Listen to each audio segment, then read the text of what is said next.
घिसने का कीड़ा सिर्फ दांत में होता है। मैं नहीं कह रहा। मुझ जैसे एक छोटे से यूट्यूबर की क्या मजाल जो गुरु भाई को इतनी बड़ी बात बोल दे। ये तो भाई के एक डाई हार्ड फैन नहीं बोला है। भाई साहब, एक वीडियो ने 300 करोड़ की मूवी की बकरी फाटक में कर दी। आदित्य धर ने इंस्टाग्राम पर लाइव आकर नाक से 7 लकीरें निकाली और कान पकड़कर माफी मांगी। बोले अब नहीं करूंगा, नहीं बनाऊंगा प्रोपेगेंडा फिल्म। अक्षय खन्ना और संजय दत्त का तो करियर खा गया ये वीडियो। खौफ का आलम तो ये है कि बॉलीवुड के बड़े बड़े डायरेक्टर प्रोड्यूसर शूट करने से पहले अपनी स्क्रिप्ट कुरियर करवा रहे हैं जर्मनी, ताकि फैक्ट चेक हो जाए और बाद में धुर्त लाठी की मार ना पड़े। बड़ी जल्दी ही धुर्त लाठी का एक नया वीडियो ड्रॉप होगा जिसमें वो अपने आका की तरह से ऐलान करेंगे कि ये हमारी गैरत और फजूलों की फतह है। बाय द वे, कौन है ये धुर्त लाठी जिसका इतना आतंक है? और क्या मेरी और मेरे जैसे छोटे छोटे यूट्यूबर्स की बातें सुनकर इसकी टिम टिम कर रही होगी? अरे नहीं रे, ये सब तो फिक्शनल है, लेकिन inspired from real events. Inspired by real events. कुछ चीजें असली हैं और थोड़ा सा क्रिएटिव लिबर्टी के नाम पर थूक लगाया गया ताकि ठुकाई अच्छे से हो जाए धुर्त लाठी की। हाँ, तो हम बात कर रहे थे कि क्या सच में एक वीडियो ने 300 करोड़ की फिल्म की लंका लगा दी जैसा कि दावा किया गया था, या कांड कुछ और हो गया? दरअसल दोस्तों, भाई की नलकी फट गई। देसी कट्टे की तरह फायर होने से पहले भाई की नलकी फट ली। इंडिया के कुछ यूट्यूबर्स ने भाई के लॉजिक को चुन चुन कर बत्ती बना के इसके सामने रख दी और कहा, भैया बत्ती बना दी है, सूटेबल पॉट में डाल लो। मेरा पर्सनली ये मानना है कि ये सभी यूट्यूबर्स अंधभक्त नहीं, नकली देशभक्त हैं, क्योंकि आप और हम देश को किसी खतरनाक प्रोपेगेंडा से कैसे बचा सकते हैं बताओ? ऐसा करने के लिए एक सच्चे देशभक्त में 2 क्वालिटीज होना जरूरी है। भारत को दूर से देखने की पारखी नजर, जो इंडिया में रह रहे किसी व्यक्ति के पास कैसे हो सकती है बताओ? नहीं, बिल्कुल। विदेशी लड़की से शादी होना जरूरी है ताकि वसुधैव कुटुंबकम सिर्फ कागजी बातें न लगे। आदित्य धर को चाहिए 15,000 रुपए पेटीएम कर दें इसको, क्योंकि इसकी नेगेटिव रिसर्च देखकर ही ऑडियंस ने कहा अब तो पक्का देखनी पड़ेगी। दे दो सर 15-20 हजार दे दो इसको, इससे पहले कि ये खुद क्रेडिट मांगने आ जाए कि मैंने 1000 करोड़ पार करवाया मूवी को। वरना इस लल्ली छली फिल्मों की क्या बिसात, पठान जवान से आगे निकल ले। पता है इसका ये आंखें खोलने वाला वीडियो देखकर फैंस क्या बोले? ये है दोस्तों कि भारत सरकार ने कंसिस्टेंटली ऐसे सभी क्लेम्स को रिफ्यूट किया है। 2012 का ये आर्टिकल देखिए। ओ भाई, पनवेल भी जाना है, पूरा बाद में देख लीजिए यार, अभी जितना देखा है उसका रिएक्शन दे दो। कैसी लगी मेरी इमेजिनरी फिल्म दोस्तों? ये तो टट्टी है। लोग दूसरी बार देख रहे हैं इस फिल्म को ये देखने के लिए कि ऐसा क्या था जो हमसे छूट गया। इसको लगा था इसका ये वीडियो देखकर लोग थिएटर के बाहर धरने पे बैठेंगे, टिकट के पैसे वापस दो, और जो 2 डब्बे पॉपकॉर्न खाए थे वो भी वापस चाहिए, उसका भी रिफंड चाहिए। भारतीय सरकार ने कभी भी आधिकारिक तौर पर जासूस भेजने की किसी प्रकार की कोई लिस्ट जारी नहीं की, इसलिए फिल्म झूठी है। भारत सरकार ने कंसिस्टेंटली ऐसे सभी क्लेम्स को रिफ्यूट किया है। मतलब ये चाहते हैं कि सरकार प्रेस कॉन्फ्रेंस करे और कहे ये रहे हमारे सीक्रेट एजेंट्स के नाम और आधार कार्ड नंबर, और साथ ही फोन करे और बताए मुनीर साहब 4 लौंडे पाकिस्तान भेज रहा हूँ, थोड़ा ध्यान रखना। और 4 दिन बाद फिर फोन करे, क्या यार शिबू दोपहर की बिरयानी नहीं भेजते तुम? लड़के थके हुए होते हैं यार, रात भर तो मसूद अजहर का गेम बजाने के लिए लाहौर की सड़कों पर हांड रहे होते हैं। भाई अगर एड्रेस भेज देते तो काम आसान हो जाता। और हाँ, रिसेंटली जो इस्लामाबाद, लाहौर, कराची में इंडिया के मोस्ट वांटेड फड़काए गए, वो इन्हीं का तो काम था। क्या यार ये फज्जी, किरण नाज सारा दिन अन्ना उन्ने फड़का दिए लगे रहे। पाकिस्तान में हिंदुस्तान के दुश्मनों का खात्मा कौन कर रहा है? हमने करा भाई, हमें दो क्रेडिट।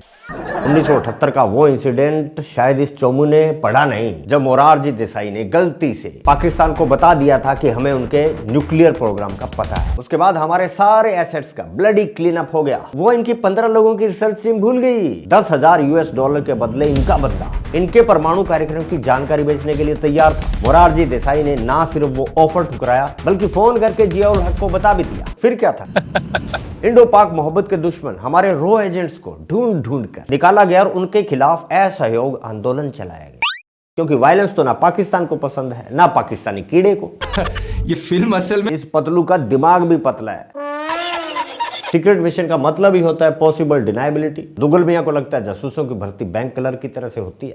पहले फॉर्म निकलता है, लोग भरते हैं, फिर दौड़ कराई जाती है, फिर सीना नापा जाता है। ये कार्रवाई फेसबुक पर आप लाइव देख सकते हैं।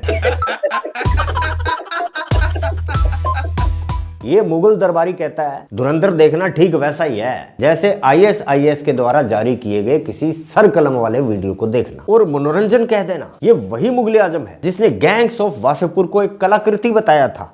महत्वपूर्ण फिल्म है। ब्रेकिंग बैड जैसे शोज को प्रमोट किया जहां लोगों को एसिड में पिघलाया जाता था। जब लोगों ने इसके हिपोक्रेसी पर सवाल उठाए तो जवाब मिला, मैं तब गलत था, मुझे इम्पैक्ट समझ नहीं आया। यानी जब तक हिंसा आपके नैरेटिव को सूट करे आर्ट है, वरना आतंक अच्छा है।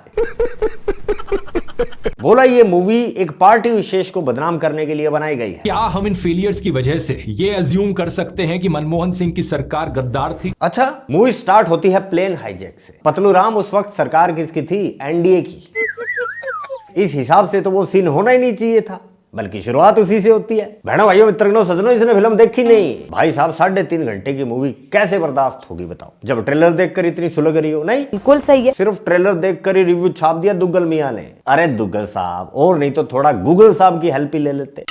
और नहीं तो क्या झोपड़ी वाले। बोला नोट छापने की मशीन पाकिस्तान चली गई और फिर वो मशीन पाकिस्तान पहुंच गई। मूवी देखी होती तो इसे पता होता कि नोट छापने की मशीन की बात नहीं हो रही, प्लेट्स की हो रही है।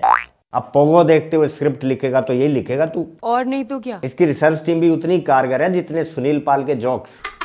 चोमू ने अपनी AI फिल्म में मोदी जी को कॉन्स्पिरेटर दिखा दिया, लेकिन जब असली 26/11 में NSG कमांडो इसलिए लेट हुए क्योंकि वो शिवराज पाटिल की ड्यूटी बजा रहे थे। वो नहीं दिखाया बताया शेरू ने। एक्चुअली ये बताने वाला था कि इसकी जीप पर ततैया काट गया, सूझ गई इसकी, इसलिए बात स्किप हो गई, अगले टेक में भूल गया। पुलवामा का सारा दोष इसने मोदी सरकार पर डालकर अपने अब्बूस्तान को पाक साफ करार दे दिया, जबकि इसके अब्बुओं ने कई सारे वो बैठे होते ना, पार्लियामेंट बोलते हैं जिसको, उसमें शेखी बघारते हुए बोला कि सारा किया धरा इन्हीं का है। हमने हिंदुस्तान को घुस के मारा है जनाब स्पीकर। वहां पे पुलवामा में जो हमारी कामयाबी है वो इमरान खान की क़यादत में इस कौम की कामयाबी है।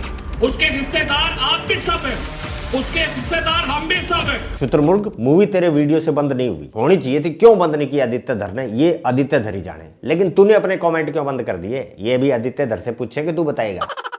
जितनी कॉमेडी इसने वीडियो में की उससे कहीं ज्यादा 10x कमेंट सेक्शन में हो रही थी। जब जनता ने इसके फैक्ट्स की धज्जियां उड़ानी शुरू करी तब हमारे फ्रीडम ऑफ स्पीच के मसीहा ने कमेंट्स ही बंद कर दिए। इतना ही नहीं, भाई ने एक brand new subscription to abuse model निकाला। चैनल सब्सक्राइब करो, 7 दिन इंतजार करो, फिर दिल खोल के इसकी माक पा भाजपा करो। नमस्कार दोस्तों, दरअसल ये सिस्टम नया नहीं है। हमारे पड़ोस के एक महान देश में हीरा मंडी में ये योजना बरसों से चली आ रही है। पैसा मारो फिर मारो, मतलब कोठे वाला सिस्टम, मेरा मतलब कोटा सिस्टम। जर्मनी में रह रहे इस मुगले आजम को पता ही नहीं था कि लोग लाइन लगा देंगे। शायद इसे एक महान कवि ने कहा है, कह के लेना। बात भी सही है यार, एटलीस्ट कह तो दो कि भाईजान चाहिए। भाईजान मना थोड़ी करते हैं, पैसे के लिए तो कर रहे हैं सब। पैसा फेंको, तमाशा करो। इसका टोल टैक्स भारी पड़ गया। लोगों ने टोल टैक्स समझ के पैसे दिए और ट्रोल भर के ट्राली चढ़ा रही चैनल पर। वो जो वड़ने पे तुम लोग लगे हुए थे ना, तो ये वड़ना इसको कहते हैं। बस फिर क्या था, व्यूज बढ़ते गए, कमेंट गिरते गए, धड़ाधड़ कमेंट डिलीट मारने में लग गई इसकी टीम। हमारे RSS और विश्व हिंदू परिषद के सपूतों ने इसके रिव्यू का रायता कर दिया। दोस्तों, अगर ऐसा ही कोई शानदार कमेंट आपने किया था और मैंने आपसे क्रेडिट छीन के विश्व हिंदू परिषद और RSS को दे दिया तो माफी। मैंने इसलिए ऐसा कहा क्योंकि भाई को लगता है ये सारा हिसाब किताब एंटी सेकुलर ताकतों का ही था। कमेंट अगर चंदू के फेवर में हो तो देश बदल रहा है, और कमेंट में अगर आप चंदू की बेइज्जती करोगे तो कंपनी अगर चंदू के बगैर चल सकती है तो चंदू भी कंपनी के बगैर चल सकता है। चंदू का बस एक ही रिप्लाई होता है, ये अनएजुकेटेड इंडियंस कभी नहीं सुधर सकते। यही वजह थी कि 10वीं फेल होने के बाद ये उच्च शिक्षा के लिए बाहर चला गया था। बढ़िया किया, 5-7 ऐसे और ले जाता। इसने दावा किया कि वीडियो का लाइक रेशियो 90% है, लेकिन जब रिटर्न यूट्यूब डिसलाइक डेटा देखा तो पता चला कि करीब 72% है। 72 वाला फिगर थोड़ा सा जाना पहचाना लगता होगा ना, उधर से आया। एनीवे 18% का डिफरेंस राउंडिंग मिस्टेक नहीं, डेटा के साथ हेरा फेरी था। एक ऐसा इंसान जो दूसरों के लिए सिलेक्टिव डाटा पर लेक्चर देता है, खुद ही के अप्रूवल रेटिंग को बढ़ाकर बता रहा है। ये वो फैक्ट चेकर है जो अपनी फैक्ट चेक नहीं कर पाया। क्या ये दोगलापन नहीं? जी बिल्कुल। गैंग्स ऑफ वासेपुर को एक पवित्र फिल्म बताने वाले इस धर्मात्मा ने पद्मावत पर जब देश भर में बवाल हुआ तो इसने सलाह दी, डायरेक्टिंग कोर्स करो और अपनी फिल्म बना लो। भाई अगर एक मूवी हिस्ट्री को बिगाड़ सकती है तो जाओ तुम भी फिल्म डायरेक्शन का कोर्स करो, अपनी मूवी बनाओ, रिलीज करो, जो दिखाना है दिखाओ। और आदित्य धर ने जब इसके 2 हफ्ते का कोर्स करने के बाद धुरंधर बना ली तो झोंपड़ी वाले का सॉफ्टवेयर ही क्रैश हो गया। अपनी मूवी बनाओ, रिलीज करो, जो दिखाना है दिखाओ। जल गया पाकिस्तान।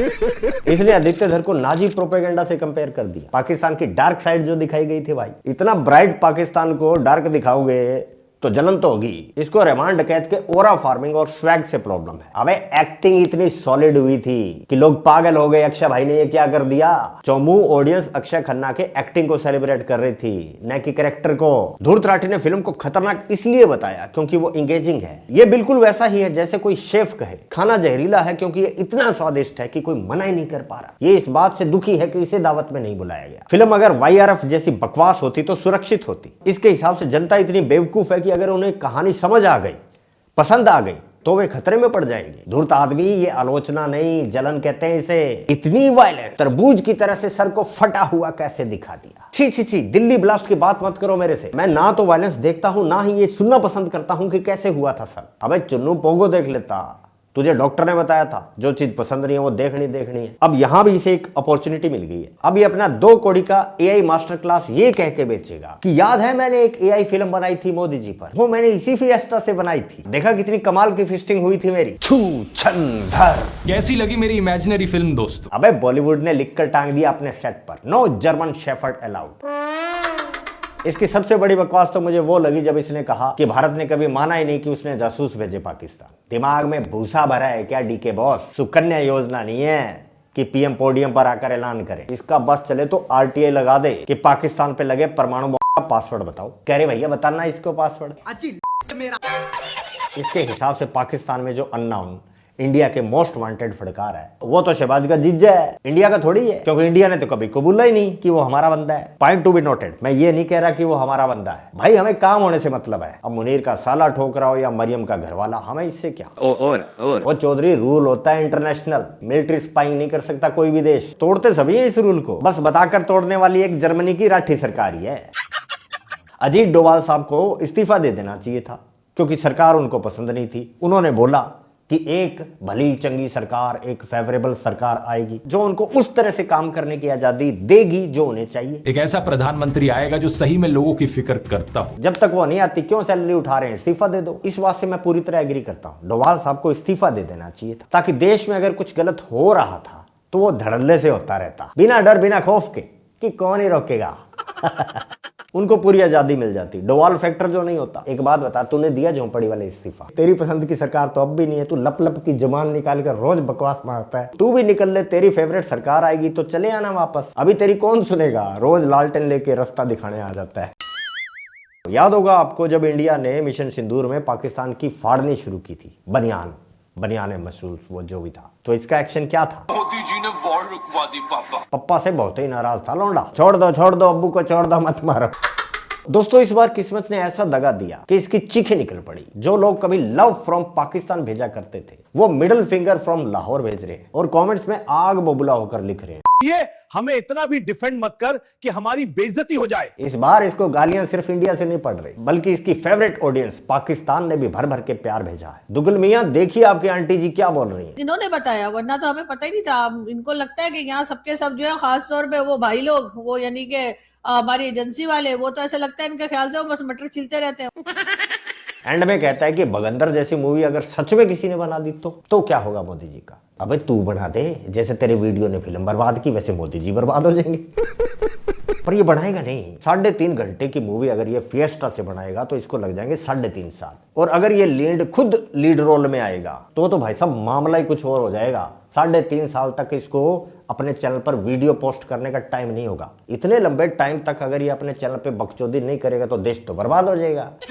और इससे पहले कौन सा इसने ऐसी मूवीज बनाई नहीं है। हाँ, 3.5 घंटे की एक साथ लंबी मूवी नहीं बनाई, लेकिन ये छोटी छोटी आधे घंटे वाली वेब सीरीज तो तू रोज रिलीज करता है। मोदी हिटलर, मोदी डेमोक्रेसी का अंत और भी बड़ी सारी। कोई इतना सा भी असर हुआ? बस भाई जी, इतना नहीं। अब ये उछलेगा बहुत, थोड़े दिनों में एक वीडियो डालेगा, हम सब इन इंडियन यूट्यूबर्स को पाठ पढ़ाएगा, क्योंकि इसको लगता है कि फ्रीडम ऑफ स्पीच तो सिर्फ NRIs के लिए है। आदित्यधर नाक रगड़ रहे हैं या नहीं ये तो नहीं पता, पर लाठी को भाई साहब लोगों ने इतना रगड़ा जितना अलादीन ने चिराग नहीं रगड़ा था। अब जिन तो नहीं निकला, धुआं बहुत निकला है। इसलिए मैं डॉक्टर बेकर से रिक्वेस्ट करूंगा कि जो आपने परसों दवाई दी थी पोर्कीज को, वो सेम दवाई भाई साहब को दे दो। तो भाई तेरे लिए दवाई बता रहा हूँ, लगाने की है, बस खाने की नहीं दे रहा मैं तेरे को। ये रही दवाई। लगाना क्या है इसका तो तेरे को पता होगा ही। लगा के दबा के सो जाना है रजाई में। रात को पेशाब करने उठे तो जरूरत के हिसाब से दोबारा लगा सकते हो। लगा ले चोमू, आराम ना मिले तो बता देना। थोड़ा प्रोपेगेंडा और खेल लेंगे। थोड़ा तू करिए, थोड़ा हम कर लेंगे।